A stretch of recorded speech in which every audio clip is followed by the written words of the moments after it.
I was just wandering around the back garden and I kind of came to a conclusion that I know I've talked about doing a Q&A and something different for Lammas, but actually it doesn't really, if I'm completely honest, and I am completely honest, doesn't really suit my way of being and doing these videos really. So there are a few questions, but the questions are so big that I feel I'd like to do a special, like things like what would you have done differently if you could start again at the old shop. I mean, that's vast, and I really can do a whole episode on that if anyone would be interested, and I can show you some pictures, nightmare pictures of the renovation, and things that'll make you feel better basically about wherever you are. I can assure you I'm focused here on a wonderful brand new molehill. Now this has come up overnight, and I always love it when there's a new molehill overnight. Yes, it is in the vegetable bed, but I don't mind. Of course I don't mind. Even if I did mind, it would still happen. But I just feel very excited to think that underneath this bed and underneath the whole garden, in fact, there are moles feeling very much at home. Well, the questions I've been asked all seem to be quite, in a way, big questions that I could do a whole video on, but that'll be coming up in the next few weeks, I should imagine. So we'll start off with this one, which is a question from Juliet. She actually asked me about book recommendations, and it's actually quite difficult for me to give book recommendations because I'm inspired now by everything I've ever read, and I started reading quite voraciously, is that the right word, when I was probably about 5. So, and a lot of the books that I loved when I was, I don't know, 6, 7, 8 are the books that have informed my whole life, and the books that inform what I do now, a lot of my art and a lot of how I want to live here. So I might start with that actually. I might start with some children's book recommendations, which I know isn't probably what you thought, Juliet. I think, I will come on to books which are more adult based, but I will give you a couple of books which I really, really have found formative, and if you have read them, maybe let me know in the comments, or if you do get to find them and have a look. I know it's not the same discovering a book as an adult as it is if it's in your really formative years when you're small, but I still think you might enjoy them. And the first one I'm going to mention is The Children of Green Know by Lucy Boston. That is, I can easily say that's my favourite children's book of all times. I love all the Green Know books, but the first one, The Children of Green Know, is the classic, and I could probably quote a lot of it. It's something, again, I don't want to go into the story of everything I tell you about, or else we could have a whole video on that, but it's informed my ideas about how I'd like my home to be, about time slip, the possibility of being in multiple times at once. Goodness me, I don't even know where to start with it. So if you don't know it, I really recommend it, and anything I mention in this little section I shall put into the comments just to write them down for you. So the second one I'm going to mention of children's books, which has really been formative to me, is Oversea Under Stone, which is by Susan Cooper, and it's one of the Dark is Rising books, and that is one of the books that informed my love of Cornwall. I know I'm in Norfolk and I love Norfolk, but I also have a real connection with Cornwall, which is about as far west as I am east here, so it feels like almost like a silvery thread that connects the two. That book is a very mysterious book, and it leads on to other books in the series which I didn't read till much later. So that is the one for me, The Oversea Under Stone. And another one which is for much younger children is called Green Smoke by Rosemary Manning, and that is about a dragon who lives in a cave in Cornwall. But it's a real place, and the places that he visits with the little girl called Sue are also real places. And there's something about this possibility of what we might call mythic creatures or happenings being interspersed or being simultaneously present with places that we can actually visit and we can recognise. I think that is really important for me to yeah, to inform how I live, really. So that's another one. And I just mentioned one more children's book, and that would be, I think, for my third choice, I would not say one book by this author, but anything by this author, and this is Rumer Godden. And I just love the way she writes for children. She wrote adult books as well, which I haven't read. I've only read her children's ones, but I can really recommend them. Again, I could probably quote a lot from some of them, the ones I read over and over again. One's called Miss Happiness and Miss Flower, and one's called The Doll's House. One is called The Didacoy, which is about a little gypsy girl. And, well, there's several more, actually. Impunity Jane, and lots more. You can, if you start researching, you'll find her books, but they are just so beautifully written and so poignant. And I don't think you need to be a small child to get to really feel the poignancy of them. So that's my other recommendation, although I could go on. There are so many more. They do tend to always have probably some sort of magic in them, whether it's really tangible and sort of overt magic. Not fantasy books. I've never really liked the fantasy books like Lord of the Rings, etc. Not really that. It's more to do with being here in our world, but being able to slip through to other realities or other times.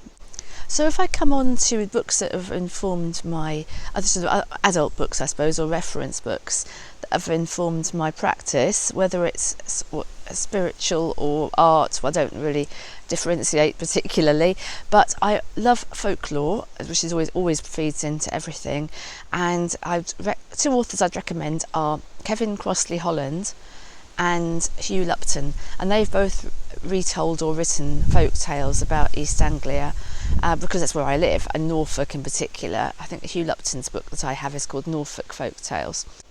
But of course, wherever you live, there will be storytellers, contemporary storytellers there, who will have similar collections, and there'll be old books of folk tales, folklore for your area, and they're always really lovely hunting grounds.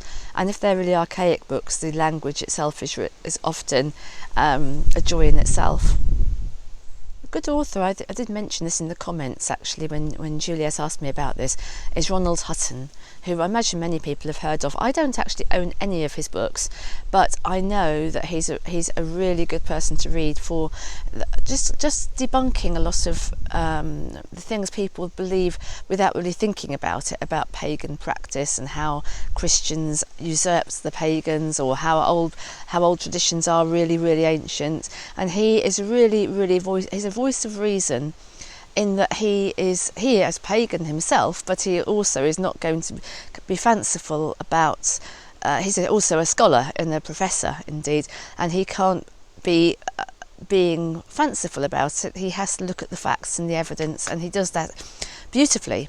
So I really recommend Ronald Hutton. You might be surprised to hear a book that I've found very useful, and that is a book by Eamon Duffy called The Stripping of the Altars. And that is a really thick book. It might look quite daunting because it is thick, and it does have a lot of quotations in Old English. But what it does is it talks about how the shock it must have been at the Reformation, when suddenly people had their folk practices outlawed, and the way their saints were their helpers and friends, and suddenly they weren't allowed that anymore, and the saints' faces were scratched out, and it was all idolatrous, and it must have been such like the carpet being swept from under you, if they had such things as carpets. It's a really, really good book, and it also tells you lots and lots about the folk practices as well. So that's one of my favourite reference books. Another book I just thought of to mention, talking about folklore but going a little bit more into the magical side of things, but locally, if you're interested in Norfolk, is by Val Thomas, and it's called Of Chalk and Flint, A Way of Norfolk Magic, and I really highly recommend that book. It's published by Troy Books, so I'll link that one in as well at the bottom. Now, before we go any further, the couple of things I wanted to show you, and I'm going to try and ignore the fact that I really need to be doing some cutting back, tying up, watering in the front here, but I just wanted to show you two single flowers actually, but very exciting to me. One of them is the fact that there's a white Japanese anemone that's come out. Now, there are a few white ones, but the pink ones will always seem to predominate. So whatever you plant, you always have lots and lots of pink ones, I find anyway. And this is a lovely delicate white one, which has just literally come out, and there are more flowers to come as well. So that's just behind the bird bath here. So that is lovely to have there, with the fennel in front of it as well. It's all looking rather lovely and wild. And the other thing I was really surprised to see when I came in here to have my drink and to talk to you was that I've got a Michaelmas daisy here. I had 4 Michaelmas daisy plants. I put one in each quarter of the front garden, and they all seem to have disappeared. I just thought, you know, they didn't like it here. Maybe there wasn't enough sun in the front. I don't really know why, but anyway, they didn't. I felt they didn't. But one of them, I think only one of them, has come through, and it's got one flower on. Although there are more. Again, there are more you can see in the cluster, so more will come out. And I really wanted this purpley mauvey colour here because it just sings so beautifully with the orange heleniums. If I move back a little bit, you can probably just about tell, even though there's just one flower.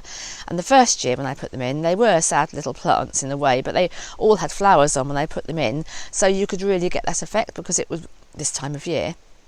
So yeah, I'm really pleased about that. I don't think it's going to probably be enough. I may have to, I can't remember what it was called, unfortunately. I may have to see if I can get 1 or 2 more and put them in other parts of the garden and try again, because having seen again how lovely that purple colour is with the orange, then it's got to be done, hasn't it, really?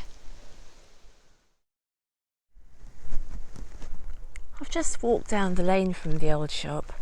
It's always a delight anyway to look at all the plants along the verges, even though a lot of them are quite dried up, but it's the right time of year. For example, for tansy, there's lots and lots of wild tansy around here.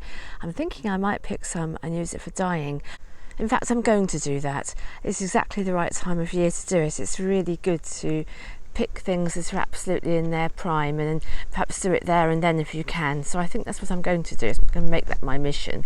So the reason I've walked up here is really because it's Lammas, and I always like to have a walk on any festival date to really see how things are out in nature.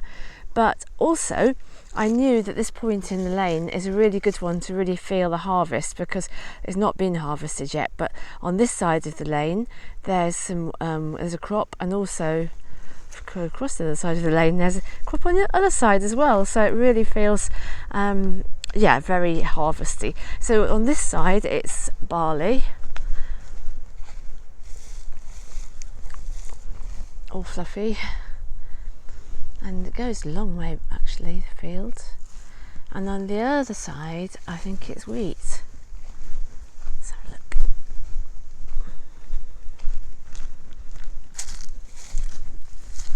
Yeah, it is. And then of course there are the wild grasses all the way along the edges. I like that idea that you've got the cultivation and then the wild edges, as there are everywhere, metaphorically as well as in practical terms. So there's wild oats here. It's beautiful. I really love them. Aren't they beautiful? There's just something very, very delicate about them and the way they move just in the slightest breeze.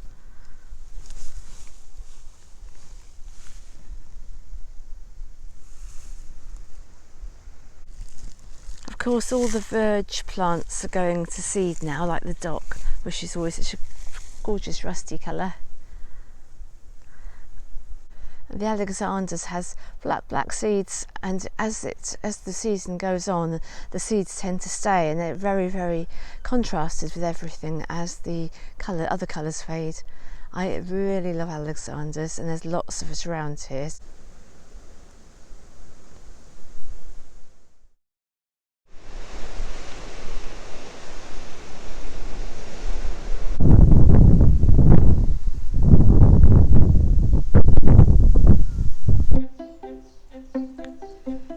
I made my first YouTube video, it was 2 years ago, and it was at Lammas, which is why I'm decided I'd like to celebrate and remember that, because I've really enjoyed this YouTube journey. Last year I came up here to the cliff top again and did another Lammas video, so it's very connected in my mind with this time of year, which is why I wanted to come up here again. This year it's much drier, I think, than it was last time or the time before, and so the colours are different. It's very, very bleached. The ragwort is standing out more strongly, the yellow, because it's against a paler background. But the sky is blue, and I think the sky was blue before both the times I've been shown you at Lammas time, so it's very much connected with this time in my mind, even though I go up there all the year round. And I thought that I would talk a little bit then about the erosion that's taken place here and how every year more and more of the cliff is lost, which indeed it is, but that was 2 years ago, and since then, last year more has come down of the cliff, and this year even more, and the little sycamore wood is practically all gone now. It's amazing actually how fast that's happened, but nonetheless, meanwhile, it's still a beautiful place to spend time, and I hope you'll just enjoy this slow little walk and meander along the edge, and that you will love it as much as I do.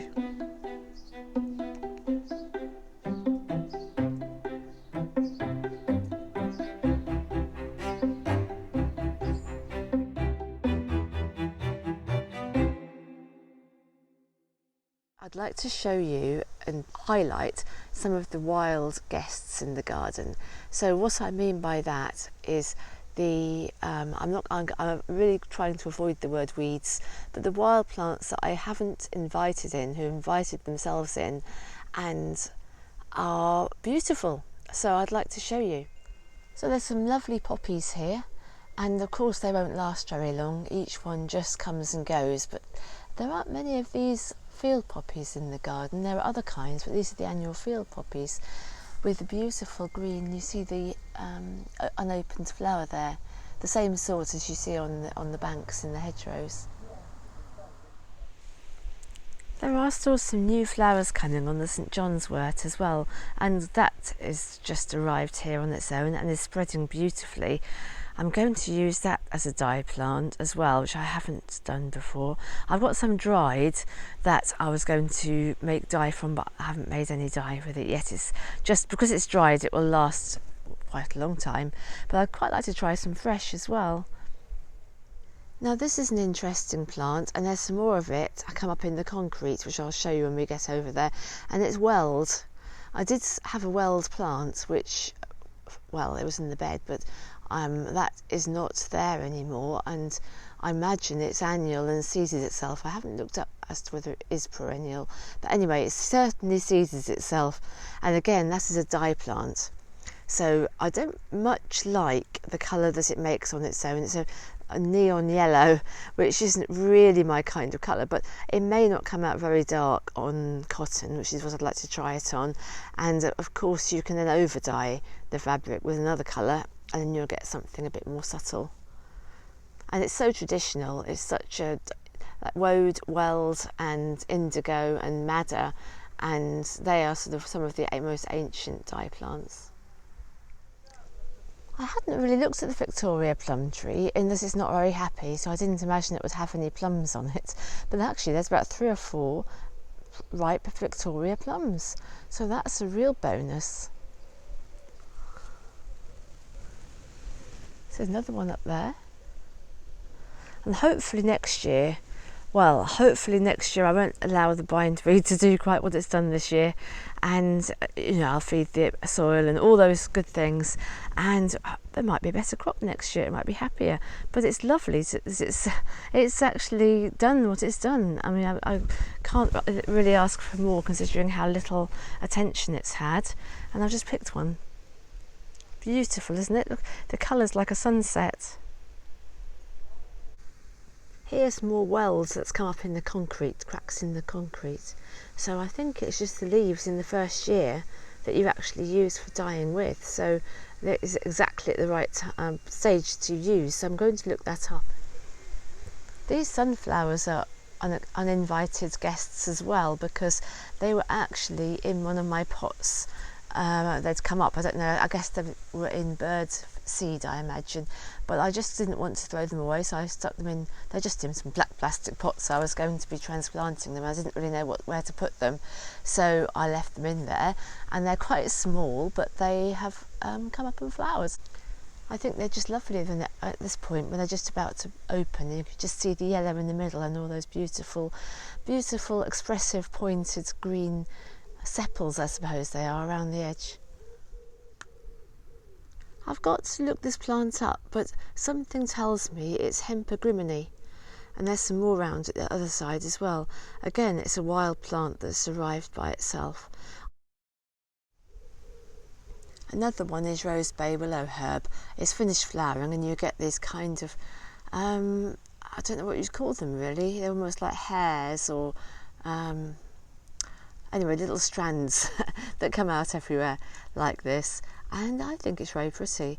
It is everywhere, and to start with I was pulling it out because, rose bay willow herb, but actually it does no harm at all. I think I would only take it out if it was somewhere I really didn't want it to be, really, if I wanted to put something else there. But otherwise there's not really any problem with it. There's some more dock just here, which is such a pretty colour. I think I have made my peace with a lot of these plants, and just because I didn't put them here doesn't mean they can't be here. Obviously there will come a time when I need the space for things, and then they can move. There's more there.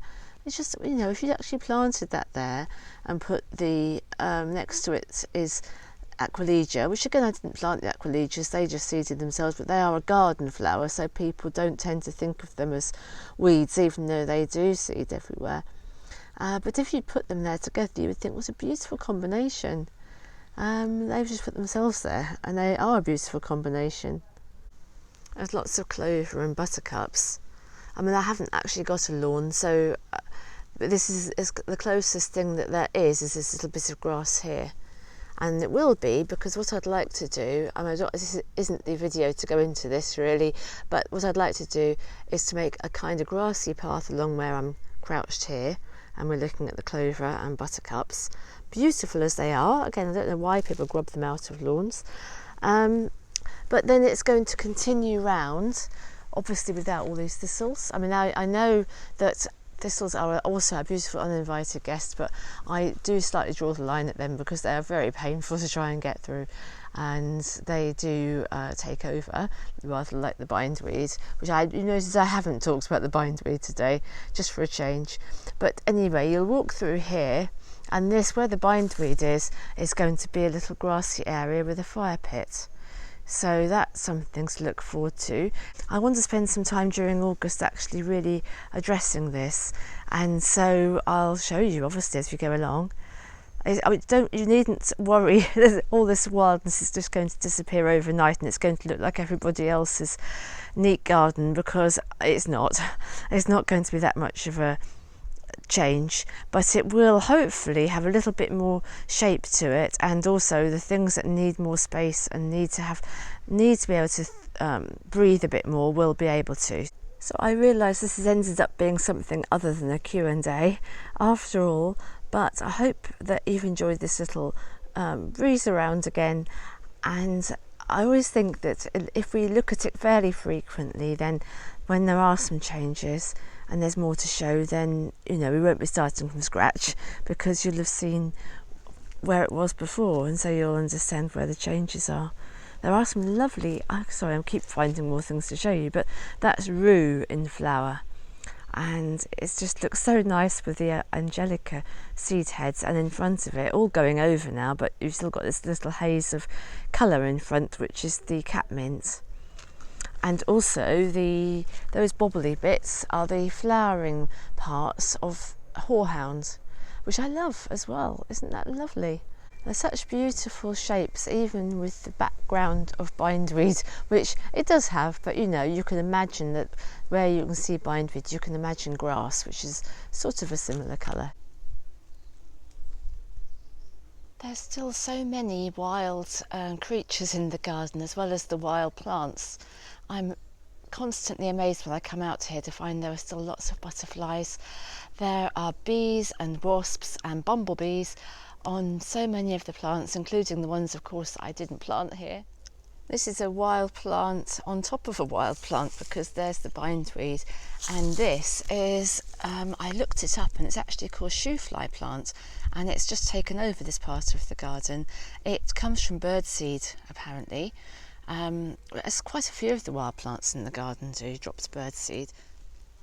It's really pretty. It has these blue flowers. There isn't one open at the moment, but you can see a bud just in front of me there with white middles, and then they turn into these beautiful cases that look like Chinese lanterns. So many people feed birds now that there must be a huge amount of interesting plant material being carried around.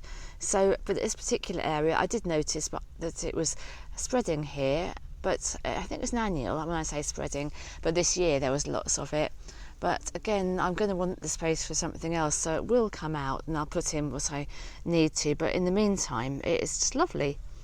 And of course, like Chinese lanterns, you can pick it and you can dry them in the same way with winter decoration, and I'll probably do that. This wild plant is edible. I haven't tried eating it, but I believe it's called Good King Henry, or fat hen. I think that's quite a common, well, I'll use the word weed in inverted commas in gardens, but because it's edible, it's something we should be looking into for the future, I think, because these are plants that really want to grow, and we need food, and so I think there's a lot of potential there to really take note of for the future, and I certainly will be in years to come. I think this one's gone a little bit too old to be eating the leaves, but I'm going to watch out for it next year. So it only remains for me to wish you a very happy Lammastide, and I hope to catch up with you again very soon.